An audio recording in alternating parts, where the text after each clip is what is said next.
Hey everyone, welcome back. Betsperts Golf, two-tournament week. Mostly going to talk about the WGC, Dell Technologies match play events, the world's best. They're leaving Florida, heading down to Austin, Texas, and match play. Nice little wrinkle here, Andy, to break up the monotony of a typical tour event. How are we doing today? Yeah, no idea what this looks like in the future. Obviously, we were just talking off the air. They're going to move the Houston Open up into this slot in the calendar. They said match play in Austin is done. So, I guess don't throw away your notes yet. But it does sound like there's at least a big change coming. People enjoy match play. Obviously, I love match play in, the Ryder Cup President's Cup a lot more than this format, but this is a fun event. It creates some interesting challenges. It's really fun for DFS if you, halfway know what you're doing, I guess, because you can't win a DFS tournament on Wednesday, but you can sure lose it in this case because there are absolutely ways to completely draw dead in the DFS, and it goes for the betting too. If you start looking at a list of all the golfers who are playing here, you put a bunch of numbers together and say, hey, these three guys are value. According to, this guy's 50 to 1, I make him 30. This guy's 18 to 1, I make it 10. And, this guy's 100 to 1, I make it 70. And you look and they're all in the same pod. It's just, you can't get too wild with stuff like that. Not saying you couldn't bet two outrights in the same pod. It's just, if you really do see value, but there are some wrinkles to be had here for sure. It's almost like when just you talking about that, it makes me think of NFL best ball, where like the roster construction has it where if you're not doing some like basic roster construction things out of the gate, you're probably drawing dead. So on the DFS side, and we'll have a DFS show later, there are certain ways to structure it where regardless of picking the right players or not, you're probably drawing dead if you don't construct the lineup that gives you the best opportunity to get the most guys to play the most golf. So if this is new to you, we do have an alt field event this week. We'll touch base on the Corales Puntacana a little bit at the very end, but the majority of the guys that you know and love and want to see play are here in match play this week. It is a Wednesday through Friday, as Andy mentioned, Wednesday start. It's a very different Wednesday through Friday round robin style. And then if you move in advance and win your pod, you are basically in win or go home territory, playing a lot of golf. You make it to the finals here, you're playing 7 rounds, which is a pretty heavy load for some guys. Now again, you can knock guys out. Maybe you don't play 18 holes all the time, so it can lighten the load there. But definitely a different format when you kind of look at things here. As mentioned, so everyone's ranked. You have 16 groups. You have an A, B, C, and D grouping. That's a collection of 16 golfers in each. And then you kind of look at how things have gone here. We know that golf in general is a high variance sport. It's a shame that match play is leaving this place too, because Austin Country Club is another Pete Dye track. And this has like risk rewards baked in all over the place, which matters a ton in match play. Cause like a triple is as good as a par if your opponent gets a birdie, right? Doesn't really matter. So there are some things where, guys will take a little bit more risk in play because they know that they need to go out and win a hole, or, they're chasing down late. You got to go out and win versus just kind of, cashing and moving on to the next day and, accumulating a score and all those things. It's definitely a great TV event. I think we can debate whether it's a great betting event. It's hard from an outright standpoint. There's a lot of ways to bet it. I feel like it's a nice Andy week. Andy loves matchups. You can bet, to move on to the next pod. You could bet final 4, final 2. There's lots of different ways to bet it. So I know we like it. Is it a good betting event for you though? It can be. It's fun. It's fun to watch, especially come weekend, but it is tricky. And, you just thinking, as Ryan mentioned, the setup is the top 16 seeds are separated. And then they take everybody 17 through 32 and they draw those randomly. So if you're a top seed, you're only getting one of the next 16 golfers in that 17 through 32 in yours, and then 33 through 48. You'll get one of those guys, and then you get one of the bottom 16. So it's they're not equally distributed, but it's close enough. And there are tougher groups. It's just like anything where you have draws for groups, World Cups, Euros, anything like that, where it's like, oh shit, we got the group of death, because it's just like, hey, this guy is he's ranked here, but OWGR is a little goofy, and he's a really good match play player, and you end up with these tougher groups. So something to look at too, and you'll see that in the pricing. There is going to be pricing for every single group as far as who advances. You'll have the round robin play. You'll have the tiebreaker if you need it. You get a point for a win, half point for a draw. Having the match as far as that goes, and then if there is some tiebreaker to get out of the group, they'll play just some stroke play. I think just like a sudden death stroke play tiebreaker, but it does lend itself to high variance golfers. These guys that, man, you see this all the time on golf betting and just golf Twitter in general, like Monday Q guy and people like that post these scorecards that it's so fun to post these just like fever dream scorecards from like Monday qualifiers or Corn Ferry events where the guy goes like 29-44 or even just like a 26-38, something like that, where there's just these hot runs followed by, oh my God, what were you doing in this 6-hole stretch where you shot like 25? There's some, and like you said, it doesn't matter. Guys like Victor Hovland, who, hey, if you miss the green, he might just be shit out of luck on that hole. But it doesn't matter if he can be very risk reward with some of his pitches, because it's like, well, either this hits the goddamn flag stick or I lose the hole. It doesn't matter if it shoots 30 yards past and I'm 3-putting from over there. The hole is lost. It doesn't matter. You can be a little riskier. Some of these guys who maybe will miss the fairways a little bit and have decent irons out of the rough are decent scramblers. Like, you're going to take shots you wouldn't take during stroke play, because it's like, hey, I'm off next to a tree. He's in the middle of the fairway, 40 yards in front of me. He's probably gonna put one fairly close. I need to be on the green here, so I'm taking a shot where either this sticks on the green, or the hole is conceded at that point. You'll see that a lot too. That's why the stats are so tough, because you can just concede a hole. If a guy has a 2-footer for birdie and you're 70 feet away for par, sometimes you just say, pick that up, we're going to the next tee. So it's a fun event to watch in that regard, but it does make it really tricky for betting, because you can't just pick. I mean, we've all seen the tweets already about the top seeds. You have these top 16 seeds. These guys are not even batting 500 for getting out of their groups. I know that the rule, it used to be just a straight bracket, but then it was even worse. Like, oh no, top seeds are losing because of variance, and we're getting later in the tournament. And we don't have all our TV guys that we need to put on TV. So they did make it a little more beneficial for the top seeds, but it's like 50-50 that a top seed is getting out of the group. And you go, look, it's priced as such. It's even worse. Justin Ray, friend of the show, great tweet as always about the details of that. Group A, since they've been at Austin Country Club and they've gone to this format, as Andy mentioned, 33% advance rate out of the first group. So we saw 2 years ago, we had one seed make its way through. Or group A person, right? Like the top guy. So yeah, it's a different thing. Last year, I think we had 8. That's the most we've seen in this format. Ever. We've basically seen 8 and 5. Yeah, it's just, I think you got to take that into consideration in picking your spots. You see almost the same rate of Group D. So Group A, 33%. Group B, 24%. Group C is 20.5%.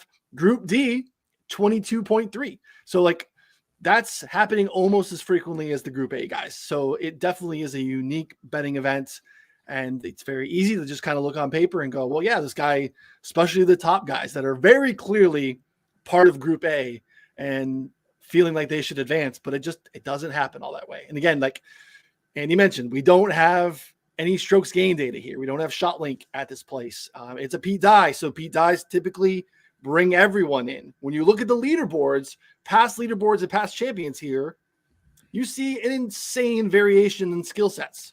You see DJ beating Rahm, and then you get Billy Ho, Kevin Kisners of the world. Like, it is a wide swath of golfers. So it's really hard to pinpoint like what matters here too. So before we get into it, like, stats that matter for you, Andy. Is there anything in particular that you want to focus in on this week? Yeah, putting is much, much more important here. Like, guys, not just like, hey, you're a good putter, but maybe even, hey, you're an above average putter who can get real streaky with it. Because that is, Yeah. I mean, it's the old aphorism, drive for show, putt for dough. People joke around when they're playing cash games with their buddies, but like, that's how you win cash games. That's how you win bingo, bango, bongo. Like, that's how AC do. That's how you win on the course in this sort of event. And it's not just, I'm good at putting in general. I'm good at putting on these type of greens, and a little bit of scrambling, a little bit of iron play, grinder mentality. Like, it's hard to say, hey, put in SG mental fortitude, but it is a different kind of golf because, like you said, you go put up a 70 at an easy course, and you say like, hey, I didn't play bad. I'm under par, but a lot of guys shot 65, 66 today. Like, I'm going to regroup tomorrow. Like, it's not a thing. Oh, I lost. Like, this 70 was just as bad as, an 80. It doesn't matter. I lost the match. It's 0-1. It's and I was about to say it's black and white ones, binary. There, you can draw. Like, it's a three-way, it's win, lose, or draw, I guess. But still, like, losing by one is the same as losing by a million here. So you do need a little bit of a risk taker mentality. And some of the guys, I mean, it's funny. It's like, hey, is this like set up for Jordan Spieth? Because it's like, hey, hey, Greller, I'm gonna try to hit it between those two branches there backwards, banking off that tree. Like, he just takes stupid shots all the time. And actually, it's funny because he's playing well enough right now to actually, do well at something like this. But you do need to kind of look at that. You need to look at match play results. Ron was cool enough to put together some really nice charts of basically everybody's, not only their match play history, whether it's, at some of the international events referenced, Ryder, Presidents, things like that, but also match play record here. He put their whole plus minus per match, how they've done here. So you can see some of these guys with, smaller sample sizes. You can see, hey, it's a small sample size, but kind of crushed it in his 1 year here, his one event doing it so far, or he got the shit kicked out of him so far. Shane Lowry, not a good match play player, just hasn't been. He's played at some international events. You see some of these guys with like Keegan, like, just, and it's funny because like Keegan, you would think would be better at this sort of thing. I don't know if he just doesn't have the temperament, but there's some guys that really, really struggle here. And then, some of the guys at the very, very top, like, I mean, it's silly to say like, oh, Rory's really good at everything, but right. He is a very good match play player too. He does have that even keel. So as far as stats, like I said, putting higher than normal, but still, I mean, irons, bogey avoidance and scrambling are kind of hand in hand here. Like I said, you got to grind out some pars. You can never. I mentioned the concession. Like, hey, I'm just going to give you this one. There's a lot of times where it's like, that's an 18 footer for birdie, or 15, 12, something like that. Like, it's makeable. And I have a really tough up and down, but I mean, even if it's a 10, 15% chance, you got to take advantage of those, get that tough up and down while they, have an easier putt that ends up as a 2-putt. Doesn't matter if you were in the bunker and they were on the green. Par, moving on to the next hole, and you take advantage of what you can. I think scoring on the fives is important. Just some of the longer hitters can pick up some scoring there. There's some drivable fours. There's some threes that are very attackable. It's very, very Pete Dye, and it's very, very risk reward, especially on the back nine once you get down by the river where water. I mean, there's pot bunkers like we're in goddamn Scotland. It's a unique course. I do wish they would just put this into a stroke play event. Yeah, like they'd have to toughen it up. Like, people would shoot 25 under here because there's a ton of scoreable holes. But I think if you made some changes to what time of year it was, where you didn't have dead 1.5 inch rough because it's March, and you put this in the summer, this would be a really fun event. It would. I want to get your thoughts on this a little bit, because I think to a degree there are always outliers, right? At the tails, I think anything in terms of statistical analysis I think we need to be conscious of. I think the match play history stuff is fairly noisy. Yeah. It happens so infrequently. We're talking about, like, in some instances, 3 matches once a year. Some of these guys don't even qualify every year. You get in the context of like career match play and President's Cups or Ryder Cups, such a different environment. So, like, it's not nothing, but it's just not a disqualifier for me. And I actually think that this, especially when people jump into early markets, I think some of it is not factored in, but I think the betting public factors it in a little bit. And I think that could create some maybe buying opportunities or advantageous numbers in the market based off of people overrating those things a little bit. So, like, again, like Kuchar, I think Kuchar's just a great fit for this course because it's a really short par 71 and he could putt really well. And he's been around for a while. So he's accumulated a much larger sample of career match play history than, say JT Poston or what. It's a little bit noisy to me. So I think there are opportunities to leverage it. Even some of the bigger sample sizes, it's like, oh, Billy Horschel, traditionally good match play player. He's playing like garbage though. It's the same kind of conversation we had around. What's the one where Charlie Hoffman got second like two years? Was that Valero? Is that next week? What's the Hoffman Open? I think it might be Valero. It might. Either way, regardless, there was an event where everybody wanted to bring up like, oh, Charlie Hoffman's placed, top 5 last 2 years, top 20. He never wins, but he's got like a dozen top 5 finishes. Very, very good. And it's like, yeah, but have you seen him play golf this month? Like, he looks like he's playing with left-handed clubs at this point. It's a disaster. And it's not to say like Billy Horschel is completely fallen off a cliff, but he's not at the, he's not in the spot where I'd be excited to back him just based off really good stroke or really good match play kind of history. There's I'm sure there's some, like, maybe Larry Mize was really good at match play in the 80s. Like, I'm not backing him if you're in the field here. I'm not sure poor Larry Mize is getting thrown under the bus a lot by us lately.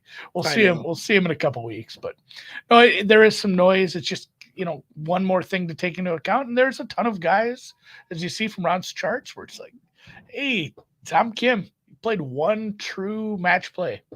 You had that one, you played some 4-ball, you played some foursomes, you're 0-1. Doesn't make you a bad golfer. You're probably, second best golfer behind Scotty in your group.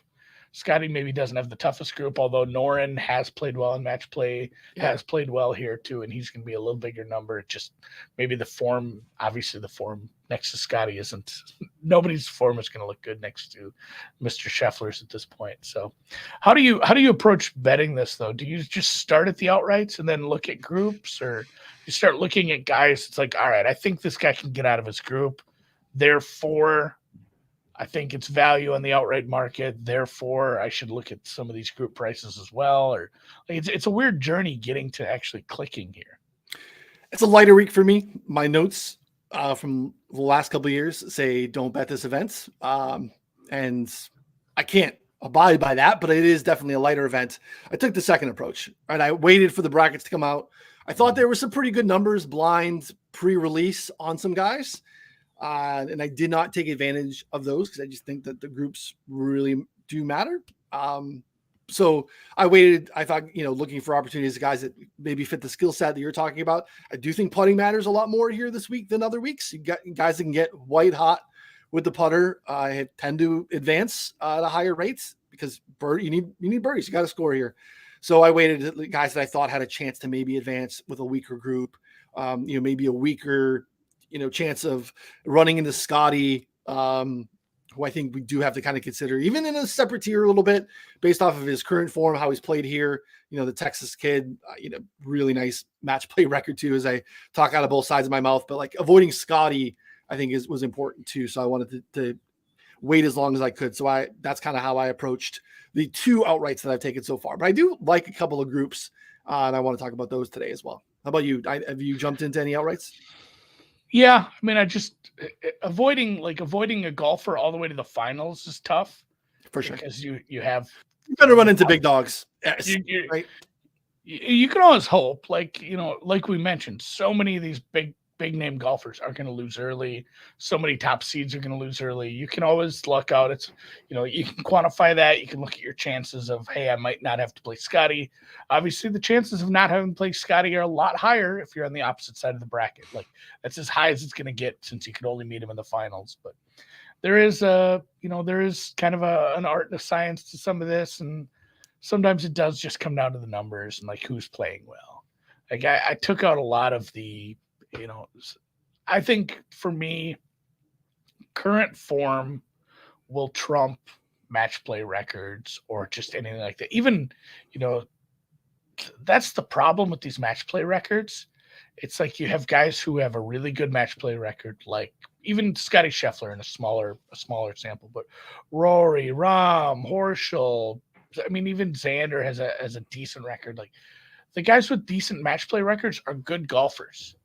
Guys, there's not that many who have just horseshit match play records. So if they have horseshit match play records, they're just not here because they're not good enough golfers to be in the top 64 in the world year after year after year, and then just come here and go 0 for 3 or get picked to Ryder Cup teams and go 0 for 2, or 0 for the year and Ryder and President's Cups. They're not going to get picked for those teams and continue to play bad match play. That's why it is a harder metric to use. It's more of a tiebreaker for me. So current form just matters so much more. And like, despite some of the pitfalls in the brackets, I mean, right off the page, Homa's kind of my Scott. Like if Homa can just follow the Scotty path.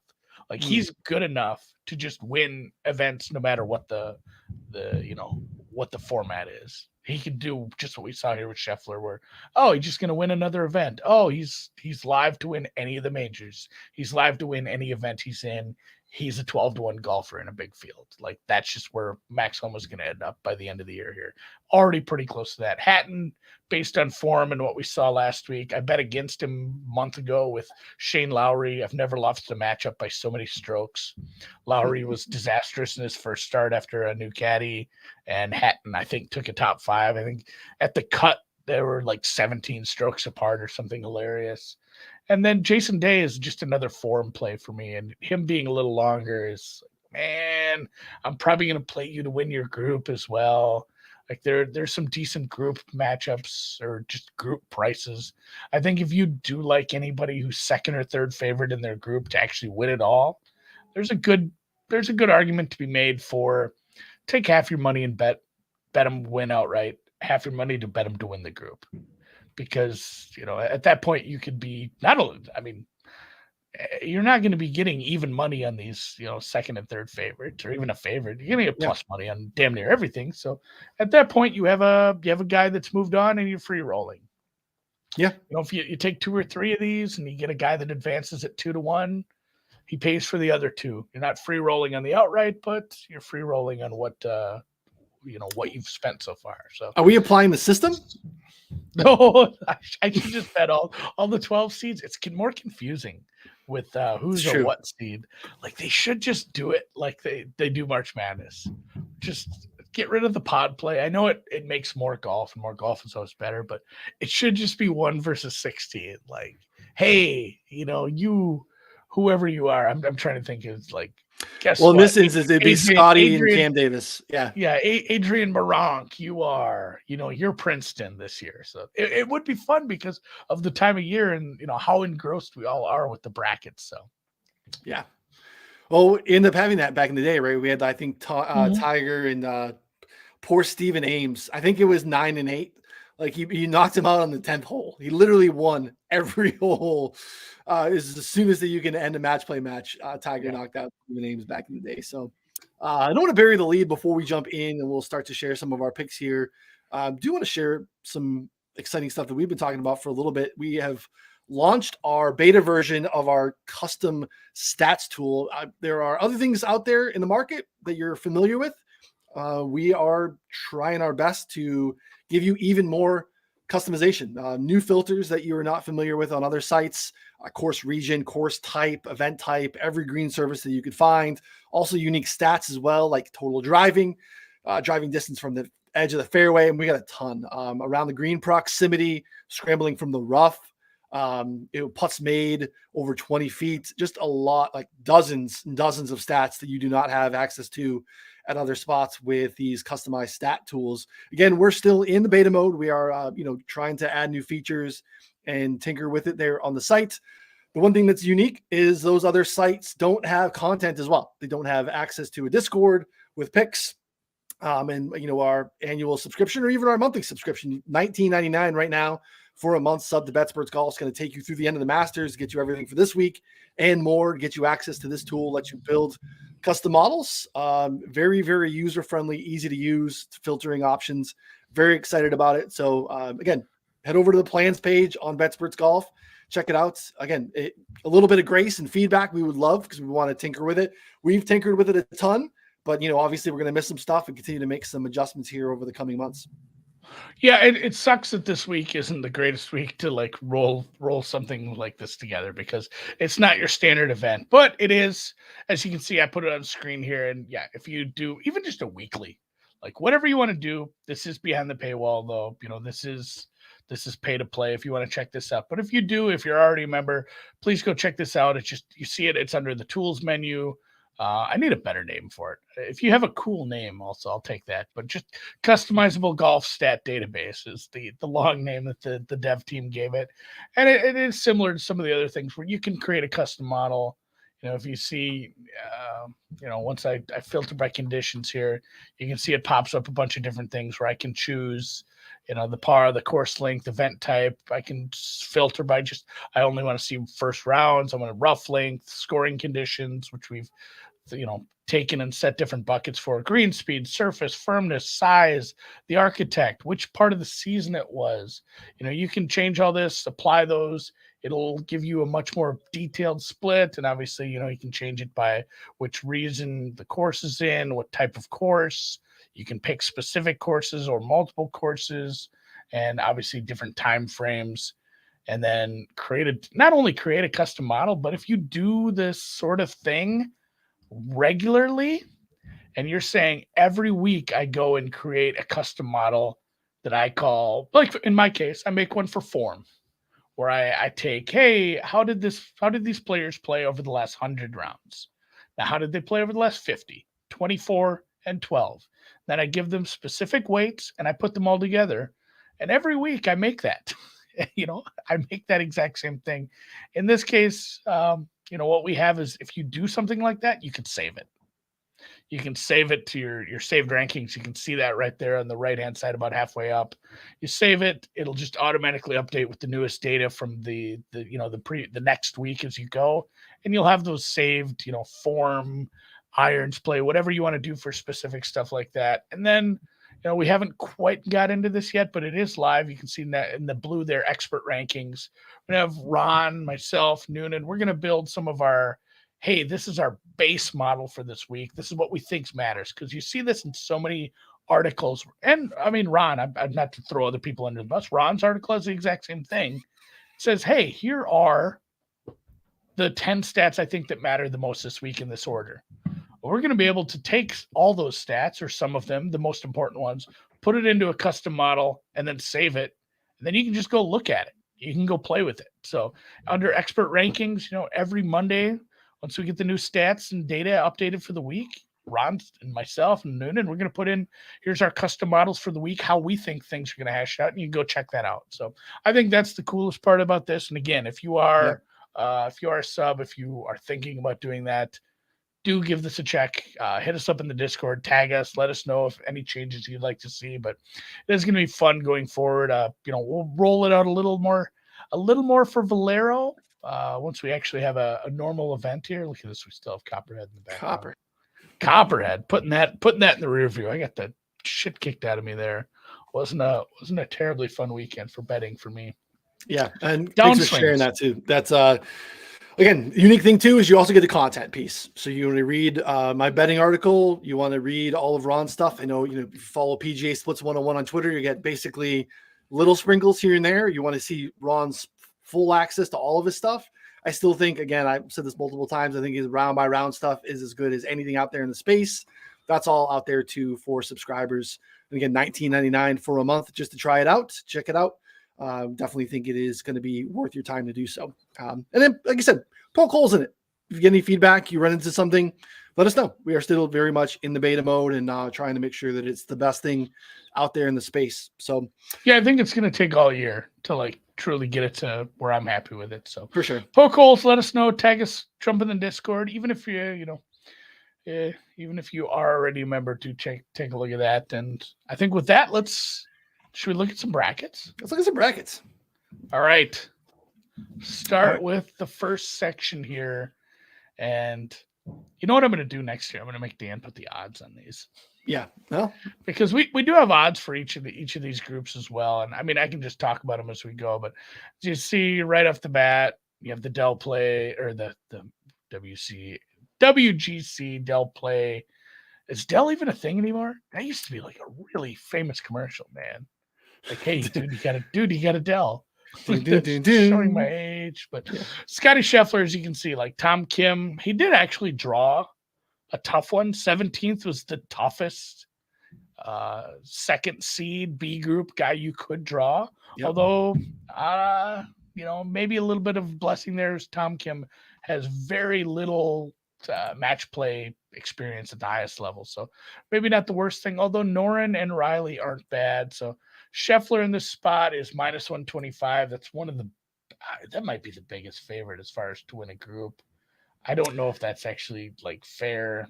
I won't be betting in anything like that with the amount of variance and the fact that, like we mentioned, it's like 30% of these guys get out of their group as a top seed. I'm not interested in anything. Did you even look at anybody in this group? Did you look at anybody to win this group or anything? I avoided a lot of this. I think you might have one. I did not. I think Scotty's a buzzsaw for this group, though, too. I'm seeing domestics on DraftKings and FanDuel. You get Scotty a minus 110 to win the group. I do think that is the shortest of any group, just kind of looking real quick. It makes sense, as you mentioned. Like, Noren has a great history here. I think he probably makes sense if you were looking for someone to upend Scotty here. Again, like, he's playing pretty good golf. I think it's a nice course fit for him, too, more so than anything. But, like, the whole game is right there for Scotty. Just, again, like you mentioned with Max earlier, we want Max to be Scotty. Like, the Scotty thing is he's just doing it everywhere. It doesn't matter what the course style is. It doesn't matter if it's a bomb and gouge course. It doesn't matter if it's a Pete die that you need to club down and just kind of manage and play positional golf. We saw him do it 2 weeks ago with the Players. He's won here before. He's just playing as good as anyone in the world right now. So, like, it's really hard to make a case. I think there are upsets here to be had.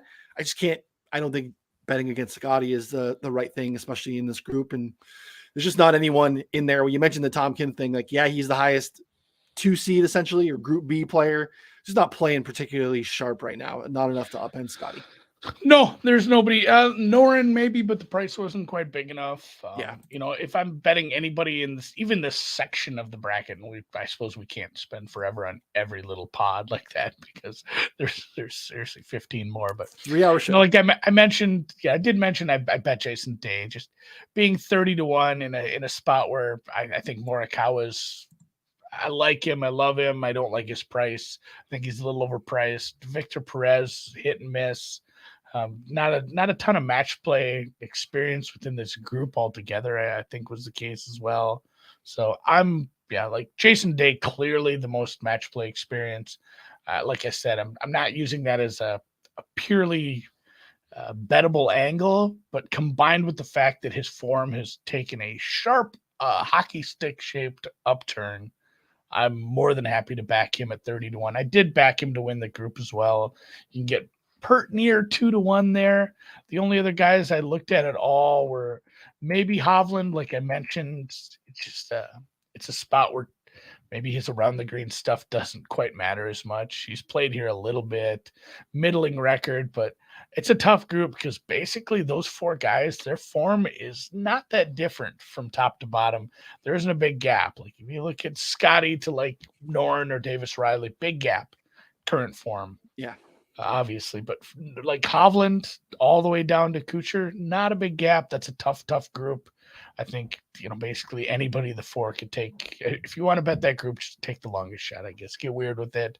Sungjae M, I wanted to bet. I know, again, it's not Same. a Yeah. strong match play form, but I like his current form. I like his fit at this course.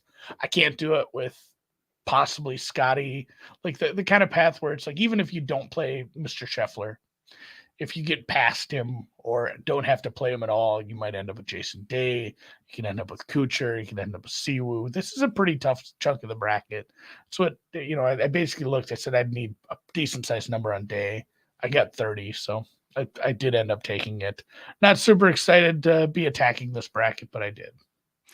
Yeah, and again, to your point, like you're going to run into big dogs for the most parts everywhere. Like you're going to have to beat a guy or two, no matter what, even if you happen to catch a nice little run somewhere else.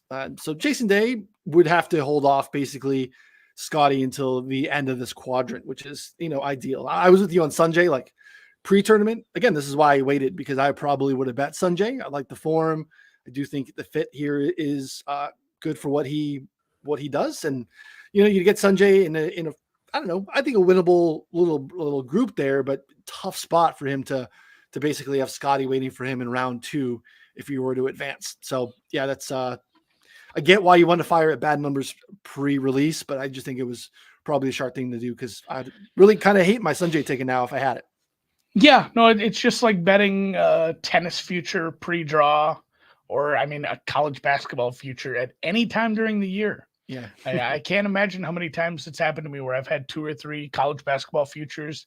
It's like, oh, one of these teams is getting out of the first weekend because they're all in the same part of the bracket. Or it's like, oh, the one drew Gonzaga and the other 2 play each other. Like that shit happens all the time to me. So I do usually wait. You're not going to see a huge reset. Second chunk here is, we'll call it ROM region. We should give these regions names like that. That's more fun than like group 12 and group 17. There's no group 17. ROM drew a very tough group. I think you probably could attack him if you wanted to there, just based off the name power. Like the fact that Billy Horschel's plus 450. I said, hey, I'm betting on form, not just match play stuff, but if Billy Horschel gets it right, that's an obscene number for somebody who's played so well here, has played so well in this format, and just not playing great golf right now. I'm not making a case. I'm not betting it, but if somebody wanted to take a stab at a really big number for a guy who's had form here, it's different than, hey, this guy's playing bad stroke play golf, and now we're betting stroke play again. This is a different kind of golf. So I thought about it for a second, couldn't do it. I don't actually have any outrights in this region, this section, whatever you want to call it, ROM region. I thought about Harry English. Decent form starting to come back off the hip surgery, whatever, from last summer. He's a good enough ball striker, great irons player, and I'm not so sure. I think his group is actually that tough. Yeah, I think so I kind of like some of the big dogs in this ROM region, I guess. This would be a spot where I would focus on some of the top seeds, because I think there's some winnable stuff. The thing with Harris English is the putter has been part of his rebirth, I think. And again, like part of it's just coming back from an injury, but we know that matters here this week. We got to run out with the putter. We know. And to be clear, Ryan, I'm not saying I'm betting Harris English at like 80, 90 to 1 to win this. I would be betting Harris English like 3.5 to win his group. Yeah. 360 on FanDuel. Going through Fino, Rom, all that. I'm not betting that. Yeah. No, I totally get it. I like Zalatoris to win that group, plus 170. Again, like, I don't know, Zal is one of those guys, like, you don't give Zal a lot of inside 3-footers, right? Like, I need to see you make that putt, because we talked about it at length. Like he's one of the, like, he's like top 20 in the field in strokes gained putting over like the last 50 rounds, but it's like, he's a tremendous like lag putter and, putting from deep, but those little knee benders inside 5 feet in this spot, like, sorry, Will, I need to see the bottom of the cup, buddy. You're going to, maybe you're not going to give me that one, but no, I need to see you make that one. Probably same thing for Morikawa earlier. So otherwise, like, I think it's a pretty winnable spot. I don't think this is a great course for Ryan Fox. Putnam's a guy that could do the Harris English thing and get hot with the putter, but I like kind of Zalatoris here. I think you make the same case for Finau in his group, And Cam Young's thing last year was just like he can bomb the hell out of it, and the putter was exceptional. Now the putter's been really cold, and I know you look a little bit of his baseline stuff coming up. Like the putter was pretty good, so I feel like we've had these spike weeks where the putter can get really good. And this is interesting. In like this course, you don't want distance. Well, not that you don't want distance, but like distance is mitigated based off of the design of the course. But as many times as you can get the second shot and let your opponent go first, to have the ability to see what your opponent did, to give you an understanding of what you need to then do in terms of how aggressive to be or not aggressive to be, I think distance is an advantage, and we know Cam Young has that in spades. So I kind of like the big dogs throughout this region here. Yeah, I mean, this comes into play every week where, one guy has a putt that's a foot longer and he's away, as you say, and he has to putt first, and you can get a read off it. That's going to happen a couple times around, where I get a good read off it, or, I get a good read off how the green's playing based on his approach shot. Sometimes that happens. This could happen every single hole in a different way. It's a really good point by you. If you are constantly away and have to take that second shot first, it doesn't just give you a read. It doesn't just give you this, hey, this is what I need to do with my shot. This is how I need to shape it. This is how I need to approach the spin, the speed, the angle, everything. It's like, oh, you fucked up. Like now I can play it safer here. Or, hey, you put it within a foot of the cup. Right. I have to essentially I have to make that same shot or give myself something close enough where I can make up a putt, or shit out of luck. So you can decide your risk versus reward, how you're taking your second shot.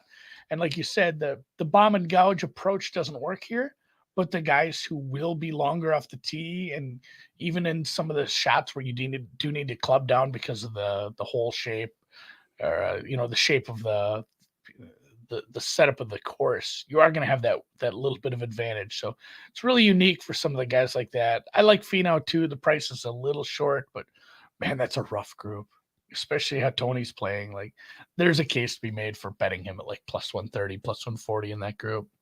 Yeah. It's not a bad number, to be honest. I don't hate that at all. So don't really love any of those guys in that group to really make a run. And Kitayama, I mean, playing good golf, but you can make a case he's at 19, he's way up there, so he's comfortably in the B group. But I need to see a little bit more. So yeah, I like the big dogs there. Rory region, and Rory, like we mentioned, not only one of the best golfers on the planet right now, very good in this format, has been, and he got grouped with like one of the weakest B group guys, and Keegan, who just again doesn't play match play all that well, has not excelled in this format. Rory probably just moves on. And that's where I struggled with this. But just looking at who he drew, and even in a guy like Russell Henley that I love, and his form, I'm going to pray that like Danny McCarthy's putting comes around like it has been a little bit. Rory, has an off afternoon. Rory's had some bad rounds.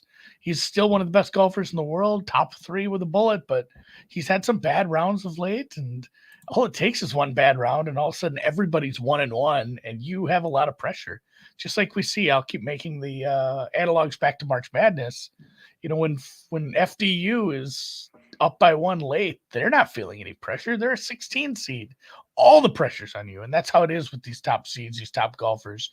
You have to go out there and play a really good round now to advance on Friday afternoon. So, or excuse me, how's that work? When you do 2 and 2, how do we fit this many rounds of golf in? Yeah, there's 2, so it's 1 round Wednesday, each. 2 on Thursday. Yeah, exactly. Yeah, no, so 2 on Saturday, 2 on Sunday.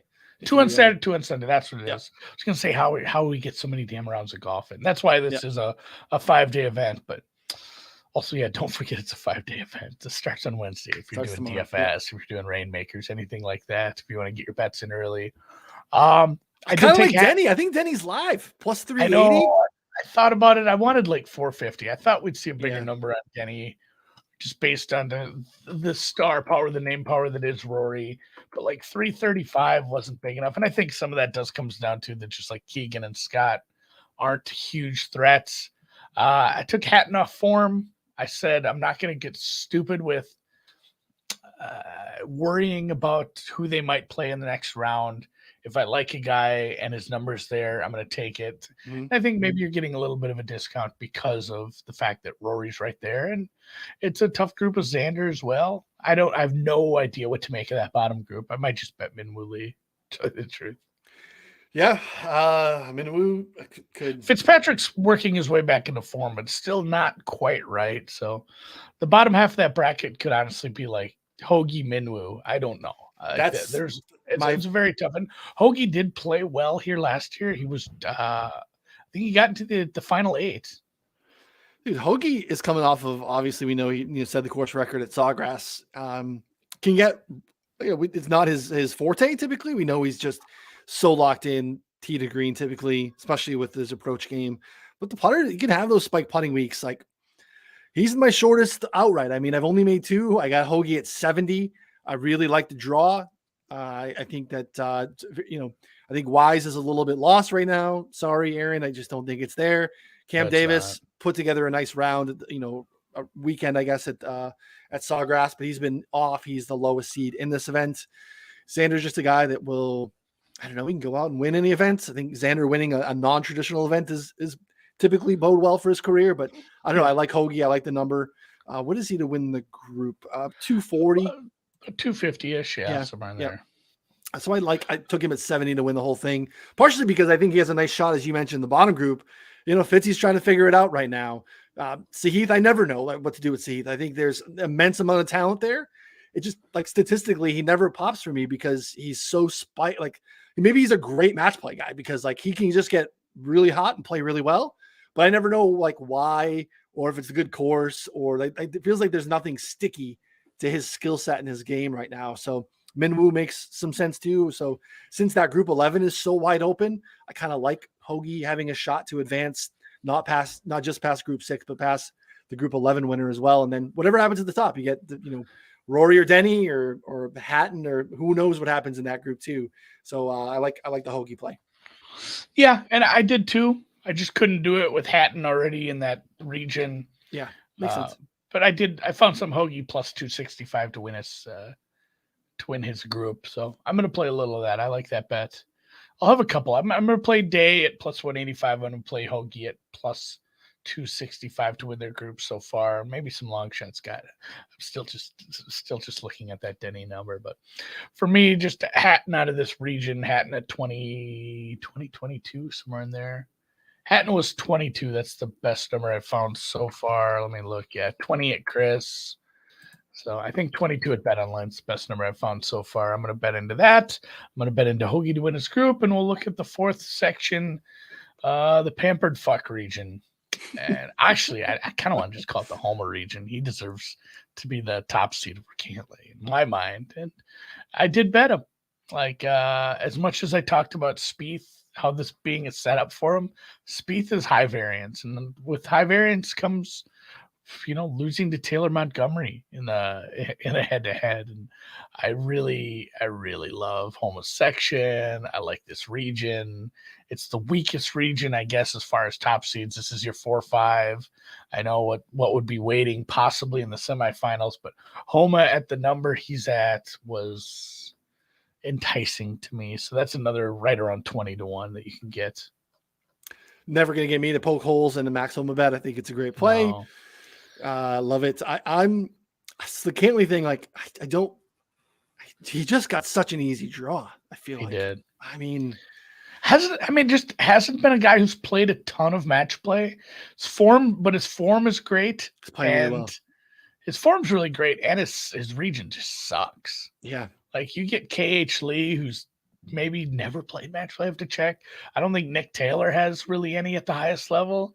And then Brian Harmon's just not playing well. Nick Taylor might be your toughest draw there, I guess. I'm not so sure. And then even just looking down at Group 13, Adam Scott. I'm not sure who wins that group. Burns, I guess, is playing. I haven't even looked at the pricing for that. Who do you think is favorite in that section? It has to be Burns, but not by a ton. Yeah, Group 13. Burns, and then Hadwin and Power are close. Yeah, it's pretty bunched up. So maybe Scott is probably the best way to go about that at plus 350 or so. comparatively, because it is so kind of smushed in terms of I think winnable matches. So I mean, Hadwin ejector seat on Friday at Valspar after I think top 10 on Thursday, and then just doesn't make the cut. I think he put up a 7 on the second hole. I pretty much sealed his fate. He could not get through the wind there on the back end, which is too bad. Great fit for him. But yeah, good to see Burns play better golf, but nothing there that's really exciting. So just like the Cantley path to he has to play just like decent golf. Yeah. And he's in the regional final. Yeah. He's made the second weekend. He's making a Sweet 16 trip. So the tough part for Max is his little group is not super easy. Like, no, Justin Suck and putt. He's playing really good golf. Hideki, for some reason, was putting lights out at Sawgrass. Again, like Hideki is just, he could also just withdraw. We know like the range of outcomes on Hideki are insane. Like Kisner has the insane history at this event. He's nails. That he plays match play for cash, at his local more than any of these guys. So like he definitely, it makes sense to me with like his history. That's just kind of how he's wired. So the Max draw is a little bit harder than the rest, but I just think he's so much better than the rest of that group too. So like Kisner's playing pretty terrible golf. That's the thing. Like Kisner, great record here, great record match play, playing terrible golf right now. Yeah. Like just not playing very well. Hideki has been an absolute wild card since the injuries last summer. I'm a Sugg guy, just not experienced as much in this format. I don't think he has any match play at the top level, and I'm worried more about his form. He's playing good golf. Just see how he holds up over a strange event like this where you start a day earlier. So I am most worried about Justin Suh. I'm not playing any Homa to win his group. This is just straight outright because, I mean, if Cantlay messes up, this could be like make it out of your group and beat Taylor Montgomery and Brian Harmon to get to the final four here. So it could be an easy path. It's definitely the most attackable bracket, but yeah, like you said, it wasn't an easy draw. I just think he is so much better than the rest of it, and the fact that he got what I perceive to be an easy B group player in Hideki at this point. I'm in on Spieth short term. I think Spieth is very, very live to go out and win another green jacket. He's playing really good golf. I kind of liked, I don't know why it mattered to me that he didn't win the Valspar. Like he's only allowed to win once a month or something like that. But like shoot his load yet. I want to wait until we get over to Augusta for Jordan. You mentioned like he does feel like a guy that could do really anything here because of like his shot making ability. But like Taylor Montgomery, we talked about at length early in the season, just kind of bet him until he gets over the hump. We should have probably did that at the Amex. He was in the mix, just putting, right? Like he has very much the makeup of a Cam Young we talked about earlier. He can outdrive you, put himself in position to let you make a mistake first, and then just bomb putts from all over the place. And that plays really well here. So Montgomery at 100-1 was an outright for me. I'd love to not run into Max Homa in the next group, but like you mentioned, like if Cantley stubs his toe a little bit, or maybe Justin, like something happens with Max, like the Taylor Montgomery thing becomes very, very viable pretty quickly. So that was my only other outright that I've hit. I will attack groups instead, but just continuing to buy the prospects long-term of Montgomery. This feels like a spot to do it. Yeah. Getting all right. rewarded for Yeah. birdies. So Hatton, Homa, Jason Day for me, Jason Day to win his group, and Tom Hoagie to win his group, which that's my whole card. I'll look at some of the round one matchups. It's fun too because you get 5 days of matchups. Obviously, not as many when you get to the weekend, but you can take a look at some of those prices. You can even bet three-way lines if you want to get real weird with it. I don't know if there's probably any value in that. I'll be looking at some guys. I'll be betting almost exclusively underdogs in some of these matches. It'll be a lot of fun to take advantage of some of the perception, I think, on some of the top players who continually lose these first round matches, these first round pods, whatever you want to call it. It's technically the first couple rounds is how it works out. It's like the first weekend of college basketball. And then real quick, I didn't want to not give it any shine. The Punta Cana, did you look at it all? I think my my streak of betting Cameron Percy top 40 is over because the price just won't be as good here. But I did bet him top Australian 2-1. Okay. Because it's just the form is good enough to top 20 in a decent event. And then we end up in a spot where he's in a group with Baddeley, Endicott, hilarious Twitter follow, Greg Chalmers, and Jeff Ogilvy. Like, I know Baddeley is favored in that. Playing better golf. But not by that much. So Cam Percy 2-1 top Australian. I didn't pull the trigger on any outrights. I might do some first round leader stuff for fun, but just looking at like stats, it's like, yeah, Wyndham Clark should be favored here. He might just run away with this. If you enjoyed the Ryan Gerard show last week, that's another way to look at it. He's still a decent price.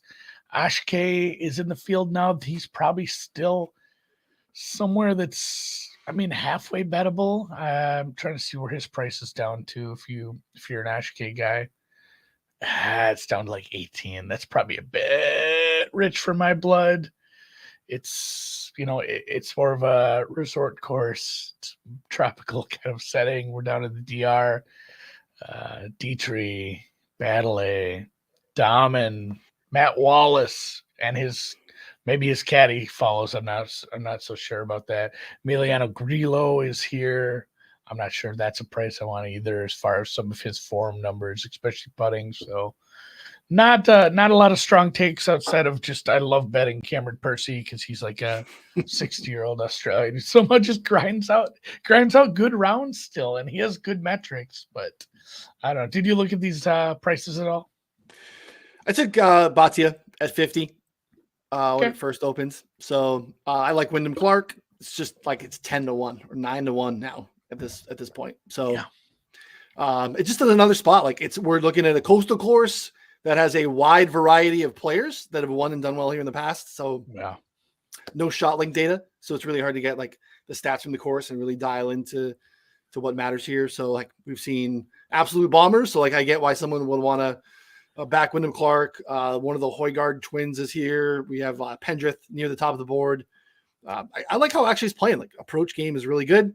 He's just, I think, going to be an up and comer, and I want to continue to be long on him. And Ron caught that number when it first came out as one that's going to move pretty quickly. So I jumped in with him on the 50, and that'll probably be the extent of my Corales action this week. Yeah, Pendrith is interesting. See, why am I not seeing an outright price on him? Like 20. I have like a weird, I'm in like a weird section of the thing where I have like top American and stuff. That's what I'm looking at. No wonder these prices are all just goofed up. I did control F on Pendrith and it just comes up with top Canadian. 20-1. If I had to make a bet at the top of the board, it'd be him. I do tend to bet into that Canadian a little bit. So Pendrith, maybe I'll put a small stake on him and some on Cam Percy, but that'll be it for me. Follow us on Twitter at BetSpertsGolf. We'll have a bracket league set up. You can join this afternoon. I'll be giving away probably give away some memberships to whoever finishes decent in that spot. I'll come up with some prizes once we kick off tomorrow, but excited to watch golf on a Wednesday and excited to get a little deeper into Corales tomorrow, as I have an extra day to get ready for that. So be looking for some DFS content put out by Ron later this afternoon. If you want to get in on that, I'll have a bonus newsletter out this week because we have 2 events. And as always, if you take advantage of the monthly subscription right now, not always, but this time of year, a monthly subscription gets you the Masters at this point because it's only a couple weeks. So you get this week, you get Valero, you get the Masters. I think you get RBC Heritage. Yep. Yeah. So Harbortown, that's not baby. a bad deal. Nope. RBC Heritage is a fun one. The week after that, what is it? I think Wells Fargo is coming up after that. I never know the schedule. I think we have Zurich not too far right after it. Oh, God. Yeah. Just more weird events. So, yeah. All right. Anything else, Ryan, before we call our day? That's it. Get over there. Use the customized stat database. Give us a name for it. We would love, a nice, unique name. But again, like there are others out there that you're familiar with. We got some new tools. We got some new features, new ways to customize that data. chop it up in a different way too. So we're pretty excited about it. Get over there, check it out. Again, part of the subscription. Dip your toes in the water for a little bit for a month. Take you through the Masters. Yeah. All right. Catch you guys on the flip side. Boom.